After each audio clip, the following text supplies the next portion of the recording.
Okay, so we have Zubul being framed in this heavenly light.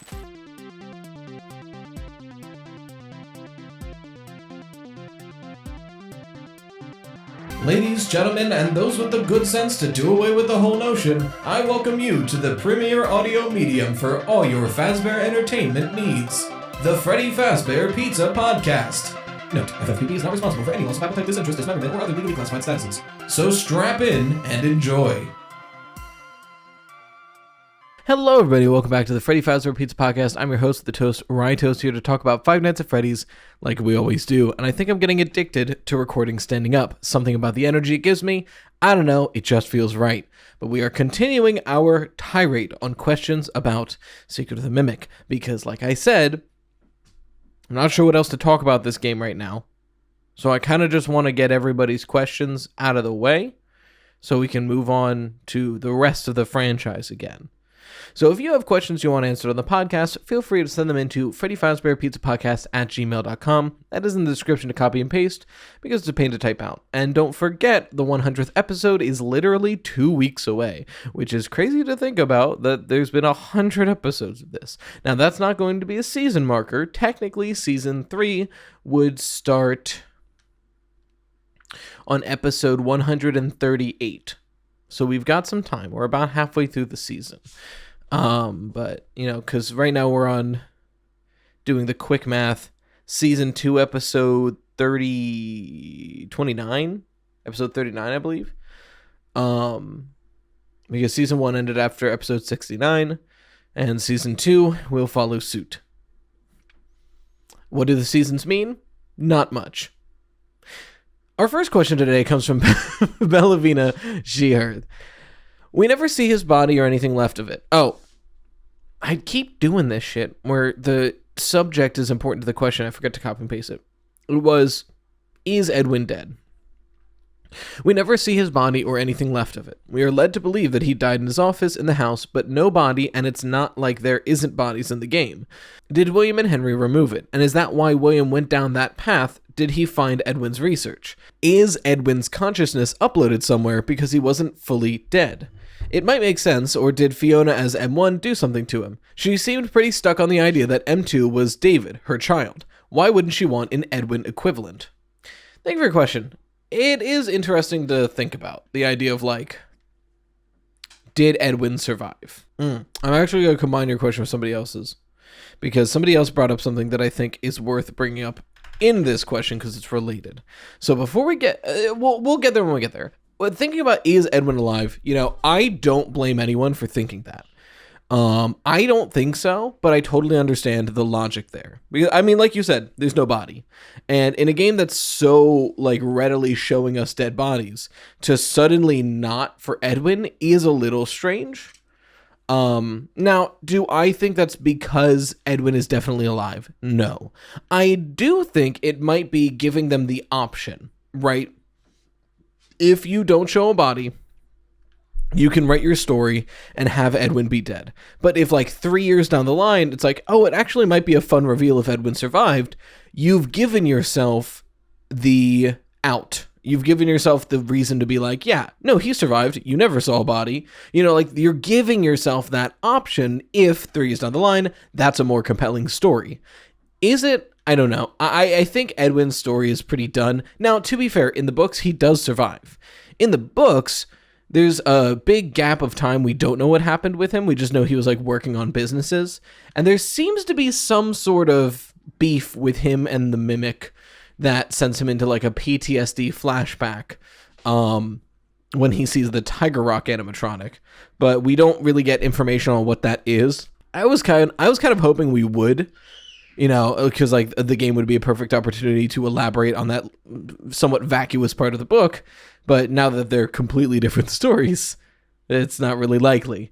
Regardless, in the books, Edwin does survive, and he goes back to work at the Pizzaplex until he is killed then, when somebody tricks him and locks him into the, like, big computer hub that the Mimic is running. And when in there, he asphyxiates and goes crazy. So he dies then as an old man.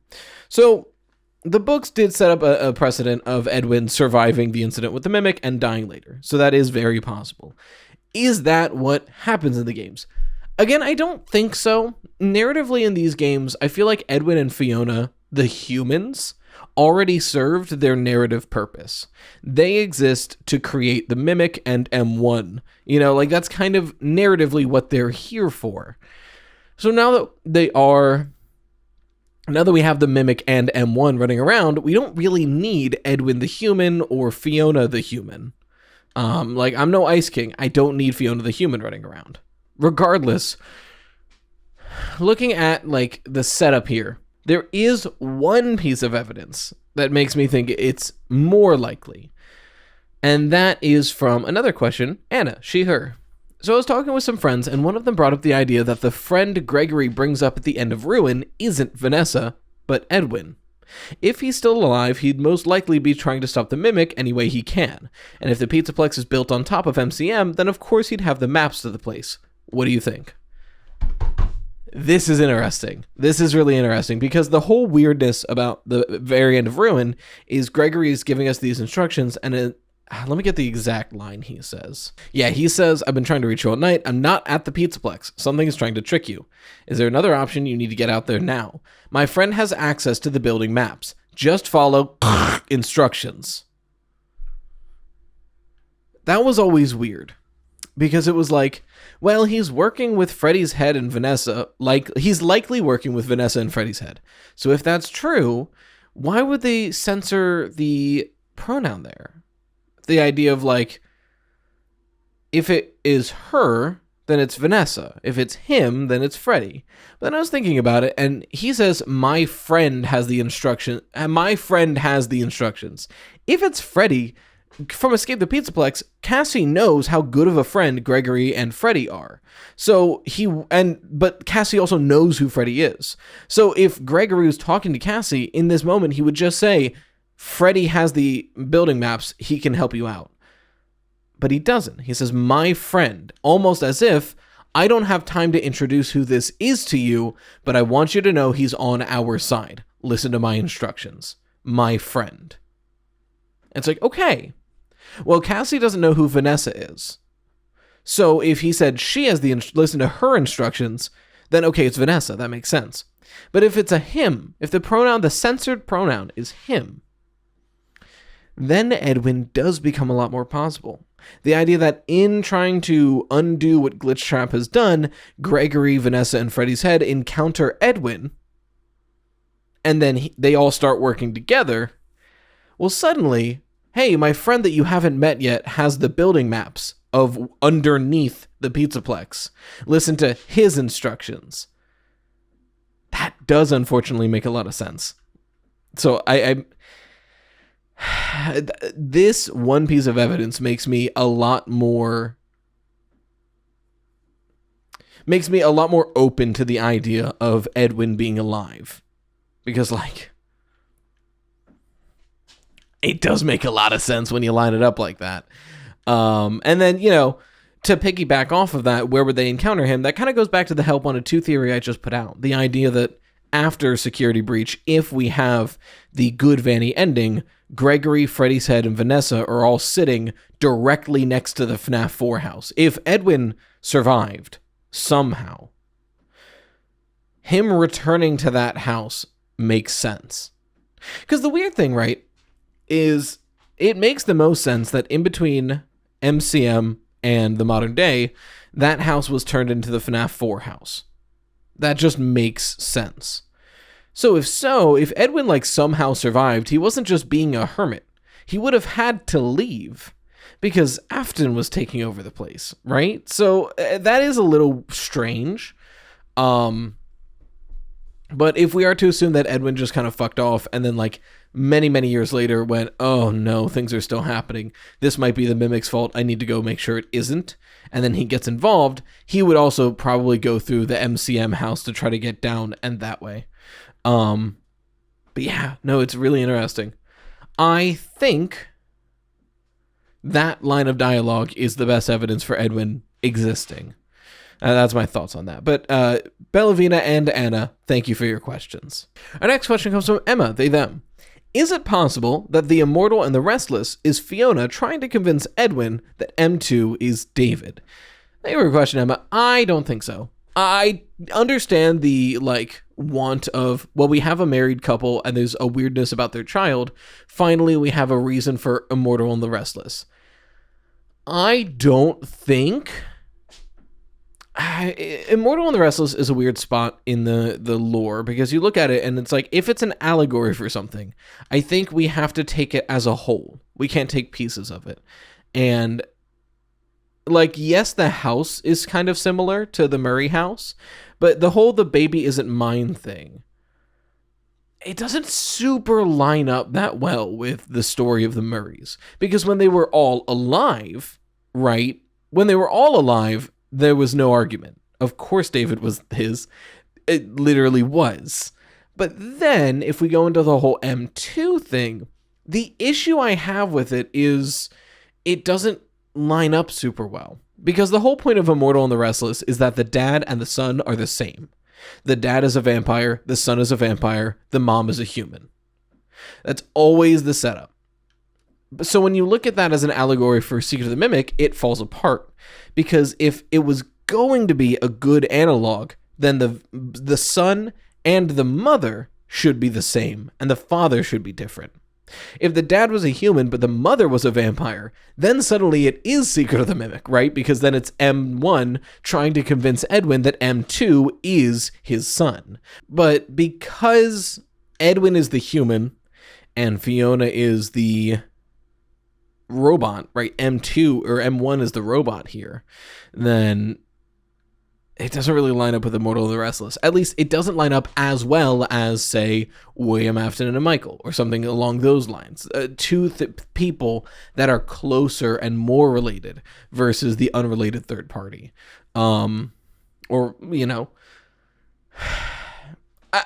I've always seen Immortal, and then this kind of goes into my thoughts on Immortal and the Restless in general. That being that I see Immortal and the Restless less as a direct analog of something, and more as just generic themes and a fun little TV parody that include the themes of Sister Location. The idea of, are we supposed to take Immortal and the Restless literally? That William Afton was arguing with whoever the mother was, that Michael Afton is not my son, and it's this whole thing. I don't think so. But is Sister Location about abandonment and about parents not being there for their children? Yes. So is it fun to make a not sitcom? God, what are those called?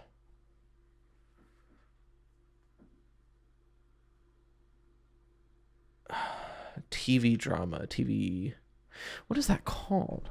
Soap opera. Is it fun to make a soap opera parody, including those themes of William Afton abandoning his children? Yeah. I think that's all Immortal and the Restless is kind of telling us, is that, it's a fun parody that touches on the themes of the game itself. I personally don't think it's meant to be taken as a literal hint towards the lore.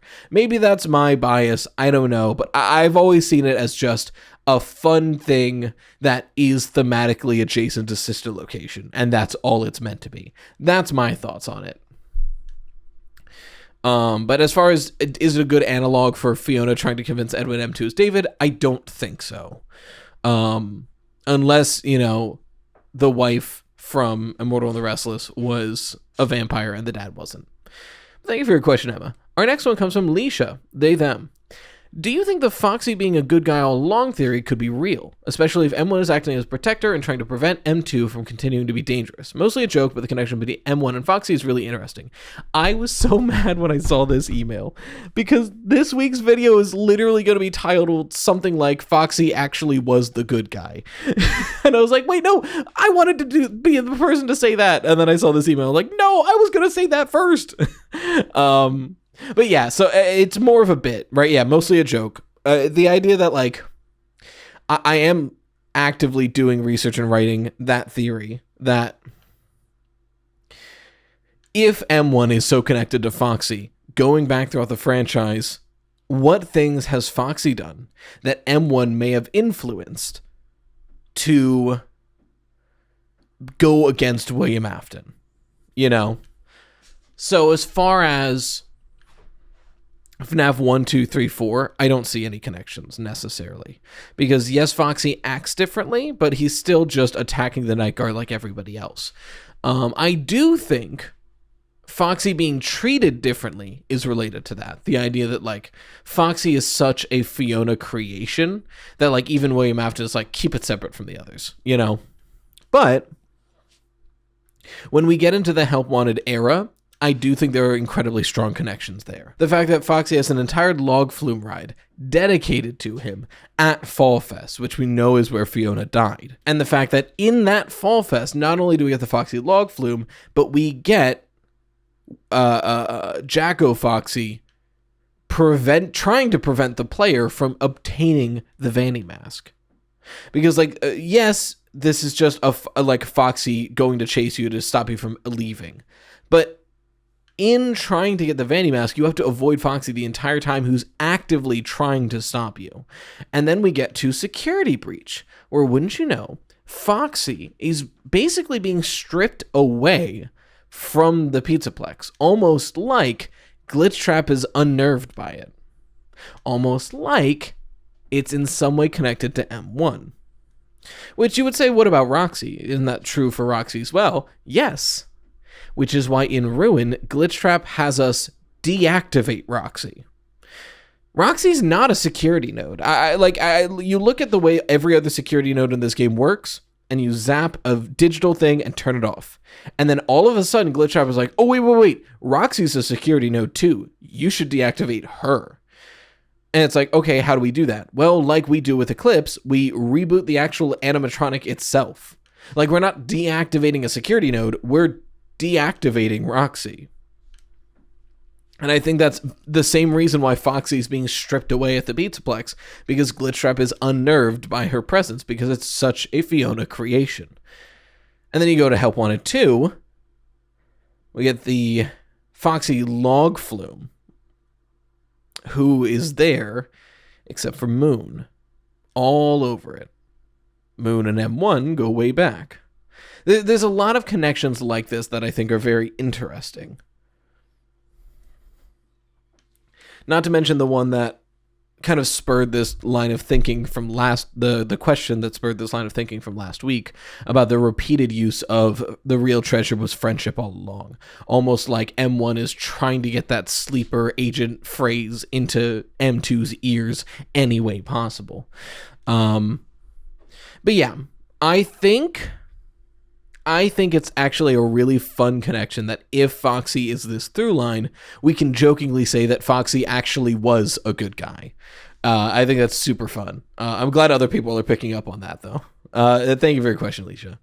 Our next one comes from iShrine, they, she. Candy Cadet usually has something important to say in every story, but then we get the throwaway story about the pizza offer in Help Wanted 2 to show us the mechanic on how to use the coins. This may be a reach, but do you think this could be a hint about the Murrays? It could be about the offer from Fazbear to Murray's about buying them out, but allowing them the home, jobs, and creative oversight. The pizza being the money for the company, and the sides being those perks. When Edwin refused the offer, by the end, they all died. His wife, his child, and possibly himself. The only reason I ask is we don't really have any other throwaway lines from Candy Cadet. He usually says something important, even if we don't realize it at the moment. Thank you for your question. So I'm going to pull up the full story. Now I will tell you a story about a family that missed the most important opportunity in their lives. It was a limited time offer that included a family-style pizza with all of their favorite toppings. It also came with a side of fries, mozzarella sticks, extra-large soft drinks, and a toy surprise. It was only $49.99 while supplies lasted. They did not purchase the food, and they all died. Yeah. Our next question, looking at your interpretation of this iShrine, I think you're on the money with it. The idea that, because you're right to point out, throughout the rest of the franchise, the only things Candy Cadet has ever said that doesn't mean anything is just the candy. And, like, that's it. Because when we get a story from Candy Cadet, it has always meant something. So this throwaway story or at least what felt like a throwaway story, you're right to point out maybe it isn't, now that we have this context. And you're right to point that out. The interpretation that the Murray family, even though they were tricked and duped by Fazbear, was offered a pretty sweet deal. Hey, your business is in ruin because of me, but still, I will buy up your company, you will remain a creative director, you will keep your house, but I own the company and all its assets. That's not a bad deal. William was a bad person for what he did. William tricked and manipulated William and Henry tricked and manipulated Edwin to swindle him out of his entire company. But to be fair, that offer they gave him was much kinder than it could have been. It could have been a lot more aggressive. But letting him remain a creative director, letting him keep his house, and just being the ones who own the company, that's not a bad deal. If William Afton wasn't the one who ruined MCM in the first place, that would have just been a good deal. Period. But because he is, there's other things about it. So, when we say a family-style pizza with all the toppings, side of fries, mozzarella sticks, extra large drinks, toy surprise for $50, that's also a good deal, to be fair. But the idea of especially because it doesn't say a Fazbear pizza, but since Candy Cadet is a Fazbear machine, we can assume that's what it's talking about. The idea of this Fazbear pizza deal being offered to a family who refuses it, and then they all die. And then we have the Murrays who refused the Fazbear deal and all ended up likely dead. It's a lot. It's a lot to take in. Now, the timeline doesn't super line up, but I can excuse that for the metaphor, right? Because, the Fazbear deal comes in likely after David is dead. It's definitely after Fiona is dead, but likely also after David is dead. Whereas this, it's he turned down the deal and then they all died. But again, it's close enough, and because it's this, analogy story, it does make sense for that to be the case. Now, I think you nailed it. So I appreciate that interpretation, and thank you for your question. Our next question comes from Bonnie, they. When does Elizabeth Afton die? Before or after the crying child? Out the gate, it depends on how you're interpreting a lot of things. Some people believe the crying child dies first no matter what, because he is the death with the least amount of context necessary, right? The crying child can just die from an accident no matter what's going on in the story. So putting him first helps to, it makes a lot of sense. It's easy to do, and it can lead into a lot of other theories. If the crying child dies, you can then take that as and then William was I need to rebuild him or whatever. And then that's when all this starts. There's a lot of ways. So putting the crying child first does make sense. However, not a guarantee. There is evidence to suggest that Elizabeth died first. The idea that the room that she would likely live in is empty in the FNAF 4 minigames. That's a valid point. The idea that Mangle exists at all, who is kind of an offshoot of Funtime Foxy, which I think they're separate characters, but the book blends that line a lot. The games blend that line a lot. Really what you have to ask yourself is, when do you think the Funtimes were created? Because an easy link that we know is confirmed and definitive is that the day the Funtimes were, let me be very clear when I say it's clear and definitive, to be as simple as possible. The creation and release of the Funtimes is directly linked to Elizabeth's death, because she died sometime soon before the place was supposed to open from the canceled due to leaks, quote unquote. Right? So we have this link here. So it's less about when did Elizabeth Afton die? And the easier question to answer is, when were the Funtimes meant to release? And then, so we get the line from Hand Unit at the beginning of Sister Location of essentially along the lines of, after the meteoric success and more so a downfall of Freddy Fazbear's Pizza, it was clear the stage was set, no pun intended, for a new venue in children's entertainment. Some people argue that's about Circus Baby's Party and Rental. I still think that's about Circus Baby's Pizza World. So I usually place the creation of the fun times after the MCI, which would be sometime in the mid to late 1980s. Now the timeline is really tight there because after the MCI closes, we're talking about like 1986, looking at the newspapers. Then we have 1987 where FNAF 2 opens. So maybe it's also after FNAF 2. It's hard to say. However, regardless, all of these dates are after 83. So if you want to say that Elizabeth died before the crying child, you need to argue that the fun times were created before the crying child was bit, which there are arguments to make, but you have to make them. My personal interpretation, I think right now, is that the crying child died first, because it does make the most sense. But timeline-wise, I think Elizabeth Afton could die first, depending on how you line up your facts. But thank you for your question. The next question comes from Gavin, they, them. Okay, FNAF 4. When we see the locked box, it says some things are best left forgotten, and seeing how FNAF 4 is quite literally about nightmares, this got me thinking. What if the locked box is actually meant to represent the repressed/suppressed memories, and those memories are either Michael's or David's? Thank you for your question. The idea that the box is just meant to represent repressed memories from Michael, I think does make sense. I think it was John FNAF's interpretation that it was just a toy box, but it was like the crying child's toys. I think he's the one that said that. I couldn't tell you. I don't remember. I also like the concept that is where the crying child's body is being held, because it's similar to the box we get at the end of FNAF World, and I believe FNAF World is collecting the pieces so that the crying child can move on. There's a lot of ways to look at it. I think ultimately it doesn't matter. Not to say we shouldn't theorize on things that don't directly affect the timeline or whatever, but it is one of those things that Scott himself was like, yeah, I wrote that with a plan to follow up with it, and then I never got around to following up with it, so it never really mattered. I think it was a bookman's bluff that didn't pay off, right? Like, he added a detail without a direct plan on what it was meant to be, and then he never really got around to explaining that, and by the time he was ready, it wasn't relevant to the story enough to dedicate time to explain it. Which I think makes sense. And I think that does mean, it's not Mimic related. Because if it was Mimic related, then it would be very relevant to talk about now. But he's saying that, like, the point of the story in which the box is important is not currently ongoing.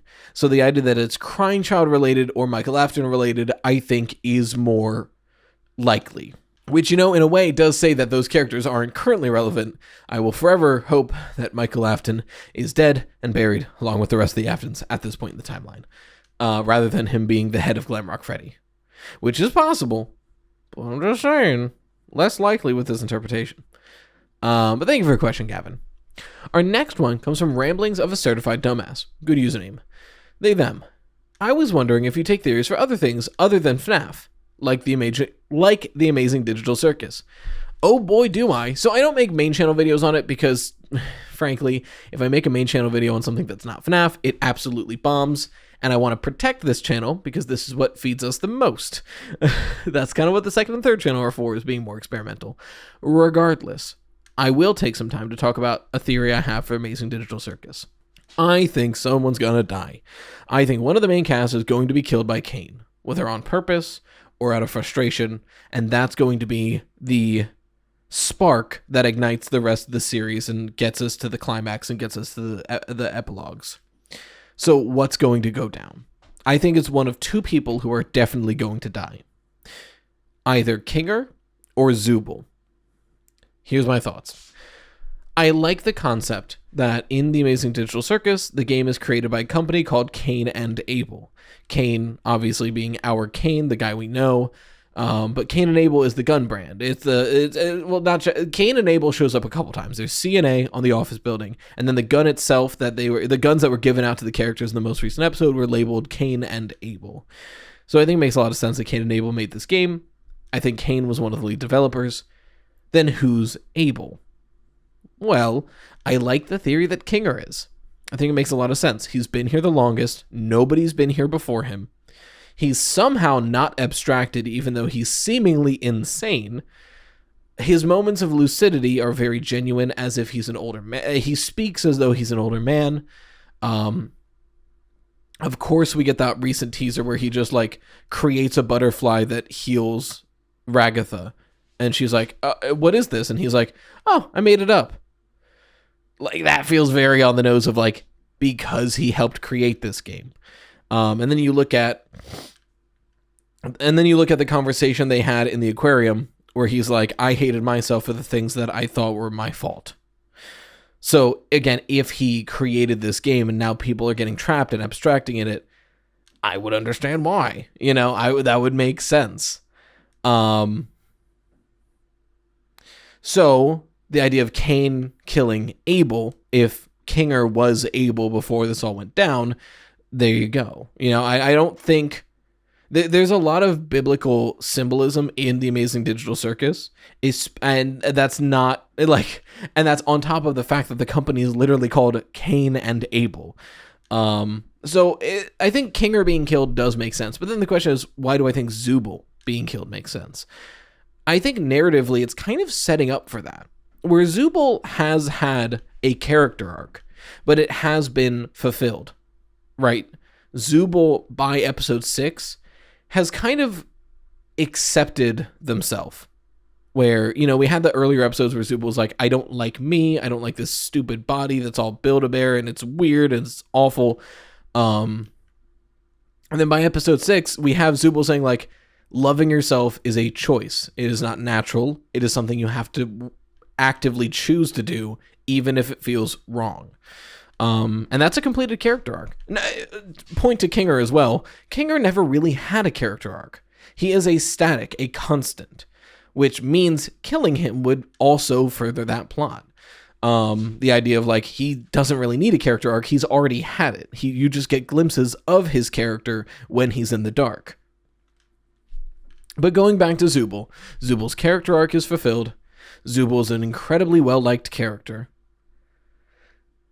And in the last episode, when Zubul is helping Gangle up, they are framed with heavenly clouds in the background, backlit with wings. They are literally made to look like an angel in the last episode. And one more thing, in the Bible, Cain kills Abel because God rejected Cain's offering. It was something along the lines of like, Cain offered just like mediocre stuff. So then the offering was rejected, and in his rage, when Abel's offering was accepted, he kills Abel. I think as I'm saying this, I've changed my mind. I think Kinger is going to die. Okay, so we have Zubul being framed in this heavenly light, being and we have the people here, right? They're the one accepting the offerings. And who is the one who's constantly rejecting the offerings that Cain provides? But Zubul. So Zubul keeps rejecting Cain's offerings. But Cain doesn't kill Abel because God rejected his offering. Cain kills Abel out of jealousy because God accepted Abel's offering. I could very well see the match that strikes and starts the rest of this plot is eventually at the beginning of an episode, Cain is offering another adventure and Zubul flatly rejects it. Cain gets madder and madder, and Kinger turns around and says, well, what about this, Zubul? And creates something small for Zubul. And Zubul accepts it. I could see Cain snapping, killing Kinger. The rest of the plot goes forward. For Cain killed Abel because they rejected his offering. That right? Like, that feels right. And Kinger feels like such a perfect... Look, I love Kinger, and I don't mean this in a way that I want it to happen, but Kinger is written in such a perfectly killable manner, right? The idea that he is a character who has not changed. We've just learned more about them. And we want to learn more about them, and we might not get that chance because we will lose Kinger, because he will be killed. I think that's where the story is heading. What happens after that? It's a crapshoot. I have no clue what happens after that. But I do think that's what's going to start the climax of the rest of the show. So that's my Amazing Digital Circus theory, I guess. Or rather, like, literary analysis prediction for you. My only other thinking is that there is that mannequin who in several episodes have been peering on them. No clue what that's about. Maybe it's an NPC that is trying not to get killed. Or maybe it's going to show us that there is a way to come back from abstraction, just not in your own body. I could see that too. Like it's somebody who had been abstracted, found a way to get returned, but now they're a mannequin, but they still have their thoughts and their ideas and what have you. I know, and before you get on my case, Gooseworks themselves has said that you cannot come back from abstraction. It is something that happens to you permanently. But I think they're lying because they don't want to spoil. I think that's just a creator being like, yeah, if I said you can come back from abstraction, I'm going to ruin the surprise. To quote someone on Twitter, you don't leave them in a basement, but leave them intact to just leave them there and never revisit that. That's a perfect opportunity to save them when narratively you find out you can. But yeah. Oh, I also don't think anybody's escaping the circus. I think they're all stuck there. I love all the AUs of like everybody, wakes up and they're in their bodies again and they can go back to normal life. I think the moral of the Amazing Digital Circus is going to be sometimes you're dealt a very shitty hand, but you can still live a fulfilling life with it. And I think the main takeaway from this series is going to be that no, they didn't escape and they didn't get to return to their normal lives, but they're able to find meaning in the life that they're stuck with here. I think that's going to be the moral. And maybe that comes with, making Kane stop and then giving themselves the opportunity to make little adventures for each other.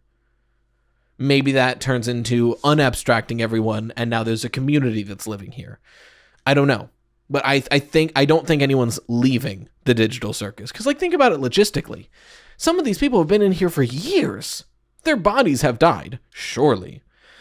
And if not, what, is their whole body in the game? And they're just going to, redigitize out? I guess that's possible. We don't know the mechanics of how this thing works.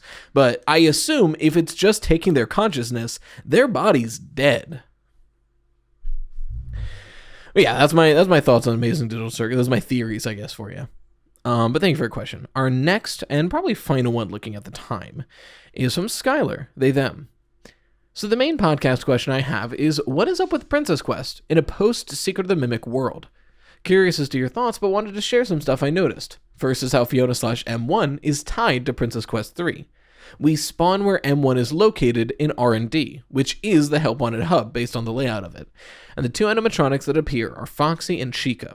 Foxy being in the Fall Fest maze, and Chica being designed by Fiona. There's a lot more I have to say about this. I can't fit in just an email. No, there's a lot to say about it. You're right to point that out, and thank you for your question. There's a lot to say about the connections of M1 and Princess Quest 3. Like you said, the fact that we start and we spawn where Fiona is in R&D, which is the Help Wanted hub, that's crazy. The idea that the two animatronics we're going up against are Foxy, designed by Fiona, and Chica, designed by Fiona. That's crazy. It didn't have to be those two. And then, the whole point of Princess Quest 3 is defeating Glitchtrap, is going up to this purple mass and besting it in a way that it makes it scream in pain or whatever. The question then, of course, is why? I think Princess Quest 3 specifically is the link here. Because you look at Princess Quest 1 and 2, and to an extent 4, and they are Princess Quest games. But Princess Quest 3 is us playing Help Wanted within Princess Quest. So to me, Princess Quest 3, I don't think we've ever actually played what Princess Quest 3 is. I think Fiona has been working diligently to try to take as many things away from Glitchtrap as she can, and one of those things is one of his servants, Vanessa. And I think Princess Quest 3 is Fiona getting through, being able to affect the game in such a way that it can be beaten. I think Princess Quest 3 was initially created so that it could not be beaten, so Vanessa would be stuck as Vanny. But Fiona changed the game into a game that can be beaten. And then once it is, Vanessa is let free of Vanny, Gregory being the one to beat it. I think that makes a lot of sense. There's not a lot of direct evidence to say that is the case, but it's just something that lines up, that feels right, especially knowing how much M1 is trying to kind of take back, how much ground M1 is trying to get back from Glitchtrap in the Pizzaplex and all that. And then that kind of explains everything else, right? If Princess Quest 3 is a creation in some way of M1, then she's pulling on the data set she has. R&D, the things she has created. Fall Fest, a place she has been. I think that makes a lot of sense. So, but thank you for your question. And yeah, I think we'll call it there. So if you have any questions you want to answer in the podcast, feel free to send them in to Freddy Fazbear Pizza Podcast at gmail.com. That's in the description. Copy and paste because it's a pain to type out. But until next time, as always, thank you for watching the Freddy Fazbear Pizza Podcast, where the pizza abilities are endless. We hope to enjoy your future patronage. Bye-bye for now.